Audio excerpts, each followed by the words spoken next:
అవుతుంది. సరస్వతి అంతర్వాహిని, నీరు పైన ప్రవహిస్తుంది, సరస్వతి లోపల ప్రవహిస్తుంది. అందుకే త్రివేణీ సంగమంలో స్నానానికి వెడితే తెల్లగా ఉన్న నీళ్లు గంగానది, నల్లగా ఉన్న నీళ్లు యమునా నది. మరి సరస్వతి నది ఏది అన్నారనుకోండి, అంతర్వాహిని, లోపల ప్రవహిస్తోందంటారు. సరస్వతి కటాక్షం పైకి తెలిసేది కాదు.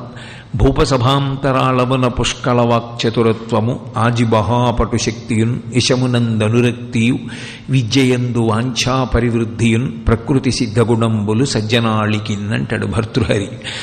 అది అవసరం వచ్చినప్పుడు, మాట్లాడవలసి వచ్చినప్పుడు ఒక్కసారి గంగ పొంగినట్టు పొంగుతుంది. అవసరం లేదు అనుకున్నాడు అనుకోండి, అసలు ఈయనకి మాటలు వచ్చా అన్నంత మౌనంగా, అంత వినయంగా, ఏమీ చేతకాని వాడిలా ఉండగలడు. కానీ సరస్వతి ఆయన యందే ప్రవహిస్తూ